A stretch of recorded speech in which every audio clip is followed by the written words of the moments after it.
학대 사건 관련해서 지금 뭐 많은 보도들이 나오고 있고 또 13일에는 그 정인이 양모에 대한 재판도 있었고 아동 학대 문제에 대해서 이제 사회적 관심이 커졌을 때 한 번 더 여러 사람의 이야기를 좀 들어보고 싶어요. 오늘 두 분과 함께 이 문제 좀 생각해 보려고 그러는데 일단 재판 보셨을 테니까 보도 나온 것도 보셨을 거고 어떻게 보셨는지 양재 활동가께서 먼저 말씀해 주시겠어요?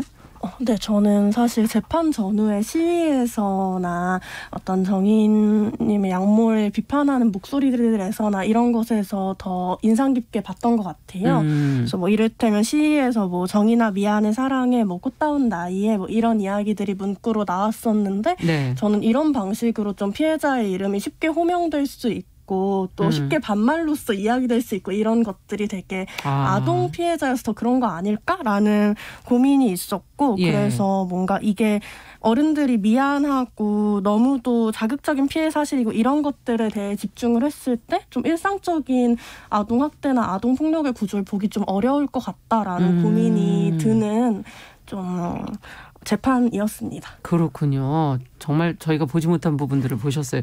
어떠셨어요? 이준성 편집장께서는? 네, 저도 일단은 재판 그 사실 위주로만 봤고 이제 원래는 과실치사였으나 이제 이게 그렇죠. 살인죄 적용에 들어가서 이제 고의성 여부가 이제 기준이 됐는데 이게 이제 어떻게 되는지가 또 앞으로의 그 이런 아동학대 사건에 또 중요한 관건이 될 것 같습니다. 네, 이제 법적인 부분도 또 어떤 결과가 나올지 중요하기 때문에 네네. 지금 그것을 어떻게 고의성을 밝혀낼 것인가에 관심을 가지셨다는 얘기인 것 같아요. 네.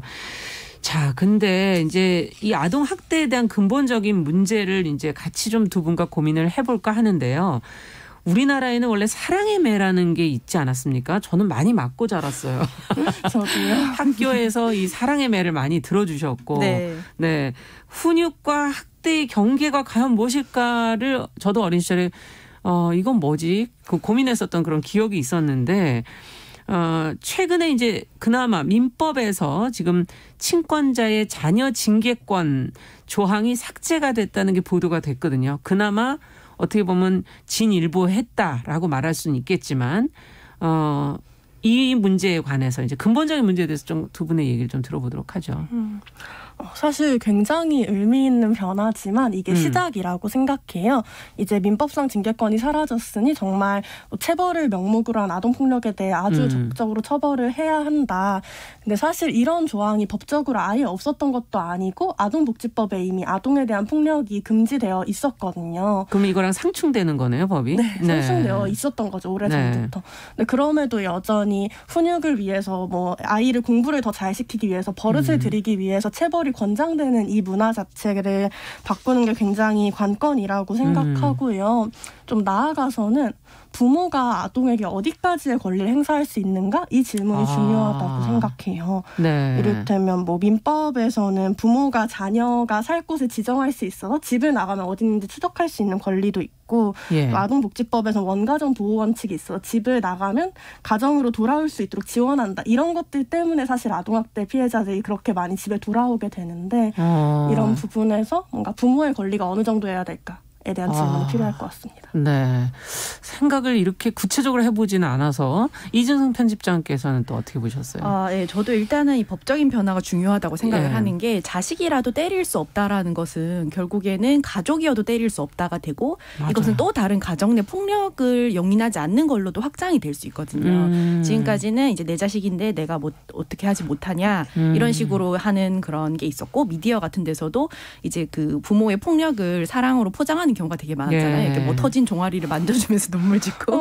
이런 장면을 저희가 굉장히 많이 보면서 컸기 때문에. 근데 이제 이런 저만 본 게 아니군요. 네, 근데 이제 이런 것들이 법이 생기면 이제 그런 것들이 연출이 됐을 때도 이제 문제를 제기를 할 수가 그렇죠. 있고, 네, 그렇기 때문에 이런 좀 저는 변화가 의미 있다고 봅니다. 법적인 변화가 중요하다. 네네. 예. 자, 더 좀 얘기를 더 해보죠. 훈육에 대한 인식.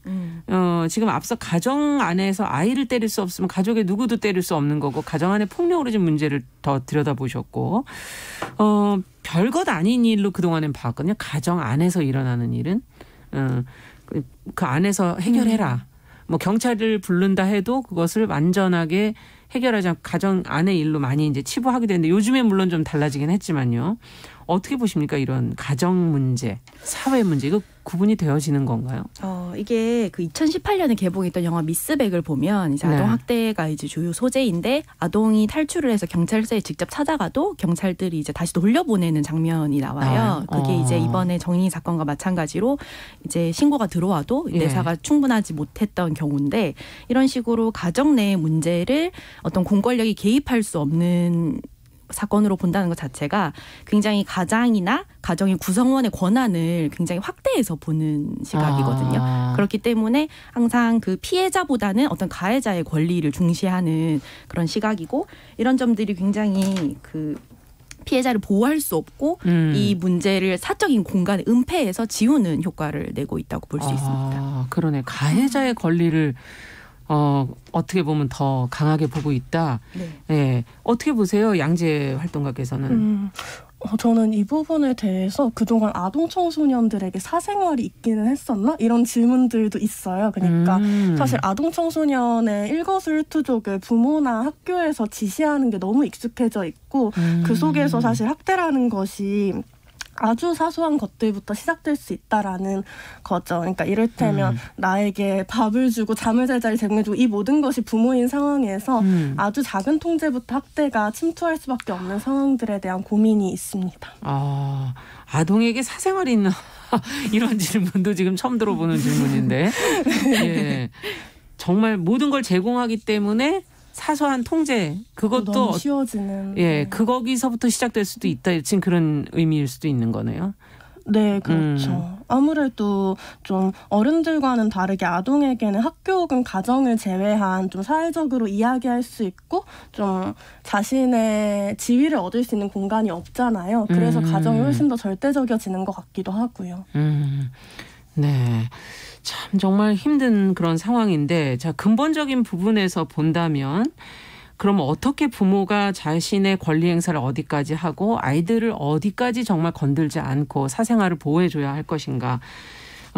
지금 이번에 정의 사건 경우는 사망할 정도로 너무나 잔인하게 심각하게 학대를 했기 때문에 이건 당연히 사라져야 되지만 지금 두 분의 말씀 속에는 사실은 그런 심각한 사례는 이제 법이 처벌을 어느 정도는 하겠지만 평범해 보이는 강도가 약한 우리 삶에 스며 있는 이런 부분에 대해서 들여다보자 지금 그런 얘기로 들리고 있고요. 네네. 그런 사례들이 있는지 어떻게 뭐 주변에서 그런 걸 보고 느끼시는 부분들이 있는지. 네, 일단은 아동학대가 나쁜 거라는 인식은 누구나 있어요. 이제는 아동학대는 하면 안 되는 거고 나쁜 거라고 생각을 하는데 문제는 뭐가 아동학대인지에 대한 인식의 변화나 이런 인지가 좀 필요하다는 거거든요. 그걸 좀 설명을 해주세요. 네, 극단적인 신체폭력뿐만 아니라 경제적인 학대 같은 경우 그러니까 자원이 충분함에도 아동에게 그걸 제공하지 않거나 아니면 그거를 빌미로 이제 행동을 통제하거나 아니면 의외로 또 아동들에게 경제적인 노동을 시키고 그거를 갈취하는 청소년들에게 아르바이트를 이제 할 수 있게 되니까 갈취하는 경우도 굉장히 많고요. 그리고 이제 정서적인 학대가 있는데 방치라던가 아니면 무반응 아니면 성취에 대한 비난 이런 것들도 사실은 다 이제 정서적인 성취에 대한 비난 이런 것도 주변에 굉장히 많은 거잖아요. 그렇죠. 어떻게 보면 사실 거의 일상적으로 일어난다고 볼 수 있는데 그런 어떤 정서적인 학대 같은 것도 이제 거기에 해당이 됩니다. 그래서 좀 넓은 의미에서 우리가 이제 이 아동에게 그 상대가 나와 같은 권리를 가진 인간이라면 하지 않을 행동들을 하는 것들 이런 것들까지 다 포함을 합니다. 범주가 생각보다 굉장히 넓은네요. 지금 말씀해 주신 이진송 편집장이 주신 거에 따르면. 노키즈 존처럼 이제 울고 떼쓰는 아이를 용납하지 않고 보지 않으려는 어떤 그런 감정들도 어른들이 저 애를 좀 노력만 하면 컨트롤할 수 있다는 믿음을 기반으로 해요. 부모들이 왜 저렇게. 노키즈존. 어디 식당 같은 데 가면 있는 거 말씀하시는 거예요? 그렇죠. 아이들을 들어올 수 없게 하는 건데 공간들? 아이들은 시끄럽고 떠들고 이러니까 보이면 안 된다고 생각을 하는 건데 이런 것들이 양육자로 하여금 아이들을 좀 과도하게 통제하려고 하는 욕구를 만들게 되고 압박을 더 느끼게 하는 거죠. 그건 그렇죠. 당연히. 이런 것부터가 어떤 인식에서 나오는 거냐. 네네. 아주 굉장히 근본적인 질문들을 해주시는데. 자, 그럼 아동학대 어떻게 보십니까? 다양한 뭐 사례들이나 본인이 생각하는 개념 뭐 이런 것도 저희 같이 얘기해 볼까요? 양재 활동가하고도. 저도 이 아동학대에 대해서 일상적으로 우리가 학대 학대나 폭력이 없는 가정이라는 것을 접하기가 너무 어렵다라는 느낌이 있어요. 그러니까 이를테면 저도 아주 극단적 폭력이 있는 가정은 아니었지만 부모님께서는 뭔가 말 안 들을 거면 집 나가라고 얘기하고 그러면은 그 순간에 모든 논쟁이 사라지고 부모님의 말을 들어야 되는 근거가 생기고 이런 집에서 자랐었거든요. 지금 너무 많이 흔하게 듣던 말이죠. 그래서 약간 이런 부분에서 네. 되게 아직까지도 되게 아동이 자신이 경험하는 욕구나 고민들에 대해 얘기할 때 그게 되게 철없는 거고 좀 부모가 통제할 수 있는 거 이런 걸로 간과되잖아요. 그래서 이런 지점에서 사실 부모와 아동 사이의 권력 차이를 좀 좁히는 과정들이 필요하다라는 생각이 들고 근데 이게 가정에서만 이 노력이 이루어져야 되냐 사실 그렇지 않다. 말씀 주신 노키즈존 같은 것들이 저한테 준 또 다른 감상은 아동이 부모 없이 어디를 갈 수 있는 공간이 많이 사라지고 그러니까 부모와 그러니까 어느 정도 보호는 필요하지만 부모를 통하지 않고 자신이 무언가 할 수 있는 경험들이 거의 없어지는 상황들 그러니까 이를테면 예전에는 뭐 음식점에 가면 놀이방에 가서 따로 놀거나 이런 게 가능했는데 뭔가 노키즈존 이후에는 그냥 부모 옆에 계속 있어야 되는 상황들 이런 것들 속에서 아동을 시민으로 여기지 않는 사회도 잘못이 있다. 이거는 사회와 가정 둘 다의 문제다라고 일단 얘기하시는 건데 권력 차이 그 아동이 자기 주장을 제대로 할 수 없는 그런 현실. 지금 댓글로 올라오는 것들은 상당히 과거의 사례들이 굉장히 많은데 사랑의 매, 뭐 참을인이 써 있는 몽둥이. 90년대 학교에서 하는 그런 폭력도 굉장히 흔했기 때문에. 그렇죠. 네. 지금도 계속 있고요. 있습니까? 많이 줄었죠? 그래도 전보다는?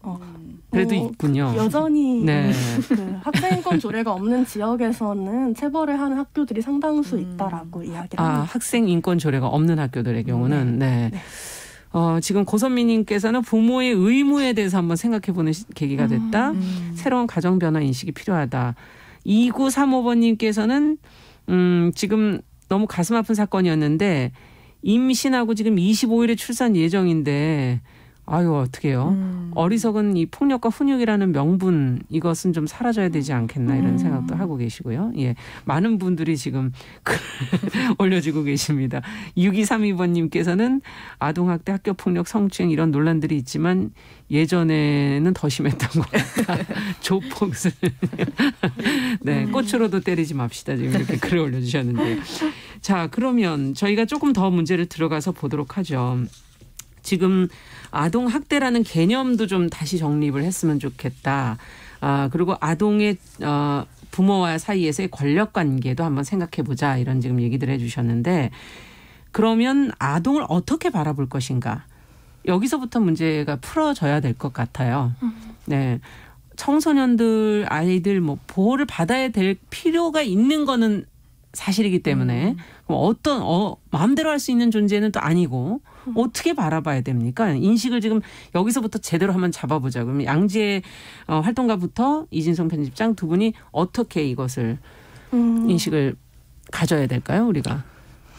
우리가 흔히 아이들을 보호한다라고 이야기했을 때 뭔가 위험한 것으로부터 통제한다라는 의식이 굉장히 많은 것 같고 근데 우리 사회에서 원하는 아동 청소년 상에 너무너무 협소하잖아요. 사실 공부 열심히 해서 대학 잘 가는 아동 청소년 많이 유의미한 청소년으로 남는 시대이고 그러다 보니까 이런 위험한 것이라는 게 너무 많은 거예요.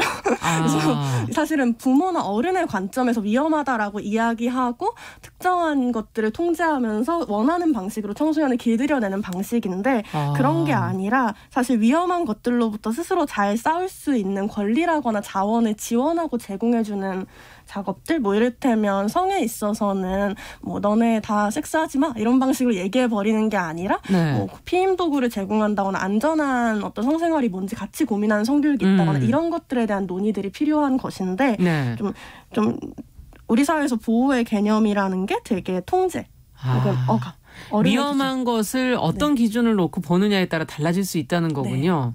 오히려 그런 통제와 억압에 익숙해지는 게 저는 더 위험한 것 같아요. 그렇군요. 그러니까 스스로 좀 할 수 있도록 옆에서 조금 도와주는 형식으로 봐야 된다. 지금 그런 얘기로도 들리고요. 위험을 극복할 수 있도록. 꼭 그건 아닙니까?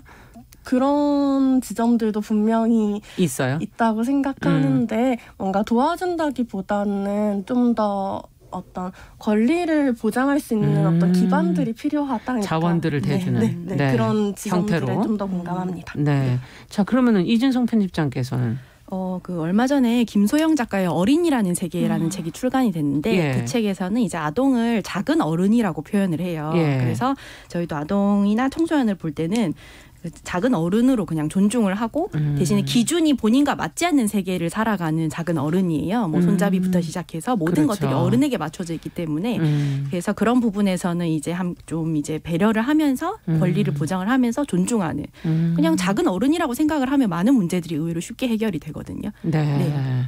하나의 주체로서 봐줘라라는 말씀이신 것 같은데 용어 하나도 지금 제대로 써야 될 것 같아요. 어른들이 정말 제대로 가고 있다면 지금 노력해보겠다는 어른들이 지금 많이 나오고 있거든요. 이번 사건 이후로.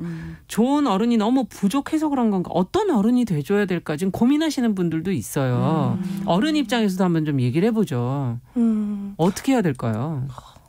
어렵나요? 갑자기 양재비 활동가 하늘을 보고 계시네. 진짜 어려운 질문이었는데 저한테. 제 주변에서 활동을 하는 동료분 중에 한 분이 이런 얘기 하셨어요. 그러니까 좋은 어른이 많은 세상보다는 나쁜 어른을 만나도 두렵지 않은 세상을 원한다. 이 말이 주는 임팩트가 저한테는 되게 컸던 거죠. 그러니까 그래서 지금 우리한테 필요한 어른이라는 게 지켜주는 어른보단 성찰하는 어른이 아닐까. 그리고 아동학대를 보면서 매번 어른들이 아이들을 지킬 수 있다는 이 믿음. 부모가 아이를 지킬 것이다. 교사가 아이를 지킬 것이다. 이 믿음이 오히려 아동들의 학대에 노출되게 하고 그 믿음이 학대를 신고할 수 없게 하는 가장 큰 원인이 되기도 한다. 그래서 좀 성찰할 수 있고 아동 청소년의 목소리를 좀 더 들을 수 있는 어른들이 필요한 거 아닐까 생각을 합니다. 네. 이진성 편집장께서는 어떻게 보세요? 네, 저도 그냥 같은 맥락에서 아까 제가 얘기했던 것처럼 이제 그냥 작은 어른으로 존중을 하면서 이 아이들의 권리를 침해하지 않는 방향을 계속 고민하는 약간 상상력을 발휘하는 그런 태도가 필요하다고 생각을 합니다. 네, 참 나쁜 어른만 안 돼도 다행이겠다 하는 생각도 들기도 하는데 지금 태어난 아이들도 이렇게 제대로 보호를 못하는데 출산 장려 정책이 뭐 해마다 지자체별로 지금 쏟아지고 있지 않습니까? 이런 현실 속에서 아이를 낳을 수 있을까요? 어떻게 보십니까? 두 분은 지금 이제 젊은 입장이기 때문에 제가 이건 질문해보고 싶어요. 네. 일단은 제일 최근에 SNS에서 좀 핫했던 거는 최근에 창원시에서 이제 인구 100만이 되면은 이제 특례시로 지정되는 법에 따라 이제 곧 특례시가 그 지정이 될 것 같은데 인구가 감소되는 추세다 보니까 그 출산 등밀론이라는 걸 만들어서 아이를 신혼부부에게 이제 1억 원을 대출을 해주고 10년 안에 세 자녀를 출산하면 부채를 전액 탕감해주는 정책을 이제 2022년 시행 목표로 하고 있다고 발표를 한 거예요. 두 자녀를 출산하면 원금의 30%를 탕감해주고. 근데 이런 식으로 이제 지금 아이를 돈을 준다는 얘기네요. 결국은. 그렇죠. 낳고 키우는 인프라나 이런 인식제도 개선은 안 된 상황에서 약간 머릿수 늘리기에 천착한 인구 정책은 오히려 이런 좀 제대로 그 감찰이 안 되는 입양 제도처럼 좀 학대를 오히려 조장하는 방식으로 가지 않을까라는 원하지 않은데 더 낳게 되고 그렇죠. 힘든 걸 감당할 수 있을까 싶은데 그냥 낳는 그렇죠. 당장 이제 지금 상황에 이제 그 경제적인 문제 때문에 좀 진지한 고민, 가족 계획의 고민보다는 이 말 그대로 이제 출산에만 초점을 두게 되는. 위험하네요, 정말. 어떻게 보십니까? 맞아요. 저도 이런 얘기를 들으면 우리 국가나 사회나 이런 많은 이들이 생명은 소중하지 이런 얘기 정말 많이 하고 그리고 출산에 장려하는 정책들 정말 많이 제시하는데 그것에 비해서 사실은 이들이 태어나고 나서 존엄하게 살아갈 수 있는가에 대한 질문이 많이 부족한 것 같아요. 우리 사회에 여전히 뭔가 영아를 유기하는 베이비박스나 이런 문제들도 해결이 잘 되지 않고 있는데 그런 면에서 좀 아동이 잘 살 수 있는 나라들에 대한 고민이 필요하다. 나라에 대한 고민이 필요하다. 결국 출산 문제 해결이라는 건 거기에 방점이 있는 거다. 두 분이 지금 그런 얘기를 해주시는 것 같으네요. 자, 근데 이번에 이제 이 정인이 문제 조금 더 들여다봐야 될 게 정인이 사건에 양모만이 좀 지금 여성에게만 좀 초점이 좀 맞춰지는 경우가 있고 그 아버지는 뭐 모른 채 자기는 잘 몰랐다. 잘 몰랐다 내용을. 이렇게 지금 계속 얘기를 하고 있는 것 같은데 방관했다? 뭐 이렇게 볼 수도 있죠. 어떻게 생각하세요? 이런 부분에 대해서는? 이게 사실 한국에서는 주 양육자가 여성이기 때문에 이게 좀 책임도 그렇고 뭐 여러 가지 비난도 다 여성이 이제 지게 되는 지게 되는 그런 문제점이 있는데 사실은 이런 문제들이 어디까지나 여성의 탓으로만 하는 거 여성을 악마화하기는 굉장히 쉽거든요. 엄마를 악마화하고 특히 뭐 계모라든가 이런 단어는 굉장히 자극적이고 쓰지 않게 해야죠. 잘 쓰고 있기 때문에 근데 사실은 이 방관이나 동조도 학대거든요.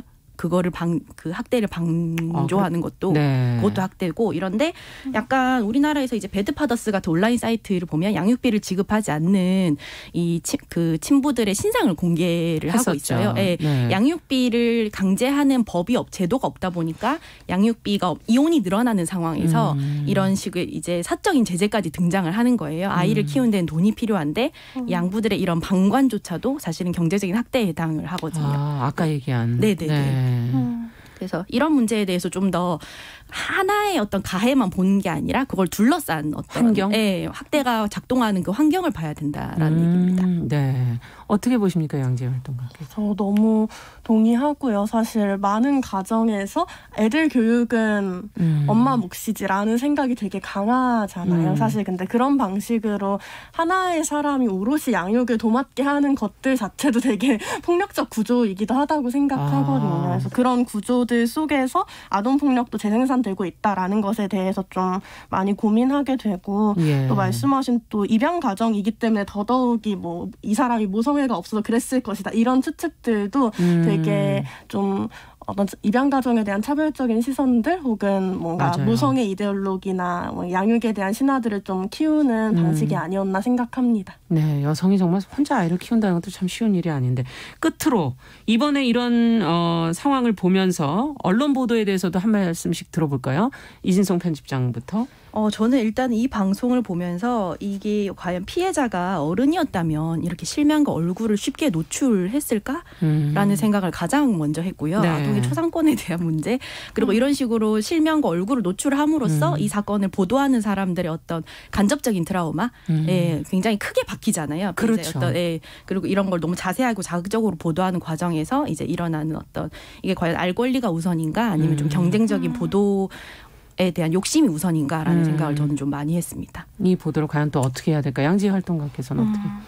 네, 저도 사실은 이런 실명이나 얼굴이 빨리 드러날 수 있었던 게 사실은 지금도 되게 부모들이 동의 없이 아동의 사진들을 많이 올리잖아요. SNS에. 이런 식으로 그냥 일상적으로 아동이 어떤 초상권이든 뭐 존엄하기 위한 권리를 가지고 있는 존재라는 인식이 많이 없구나. 이런 걸 느끼는 계기가 좀 되기도 했고 되게 자극적으로 노출이 되면서 이 피해자를 불쌍히 여기고 연민하는 태도들이 점점 더 늘어가고 있는데 사실은 어떤 연민과 동정이 아니라 폭력의 구조를 보는 접근이 필요하다라는 생각이 들고요. 또 마지막으로 다들 이렇게 한 번씩 맞아본 경험들에 대해서 공유해 주셨듯이 이것이 되게 아동학대가 일상적인 경험들 중에 하나이기도 하고 어떻게 보면 그래서 이게 되게 트라우마적일 수밖에 없는 건 그런 이유일 거라 생각해서 뭐 트리거 워닝을 사용하든 보도에 있어서 좀 읽는 이의 어떤 마음을 살피는 방식이 필요하다 생각합니다. 네, 너무 과거까지 다 끌어내서 떠올리게 하는 그런 트라우마적인 그런 언론 보도 태도는 좀 지양해야 된다라는 말씀이시네요. 오늘 아동학대 문제를 생각하다 보니까 참 근본적으로 생각해야 될 부분들이 많구나. 가정과 사회가 또 어떻게 각자 역할을 해야 할까 하는 여러 가지 고민들이 생겼던 것 같습니다. 자, 오늘 이야기는 여기서 마치도록 하고요. 다음 주도 또 기대하도록 하겠습니다. 주간 똑똑똑 청소년 페미니스트 네트워크 위티의 양지혜 활동가 개관올로의 이진성 편집장과 함께했습니다. 오늘 말씀 잘 들었습니다. 감사합니다. 감사합니다. 정용실의 뉴스 브런치 듣고 계신 지금 시각 10시 33분이고요. 라디오 정보센터 뉴스 듣고 오겠습니다.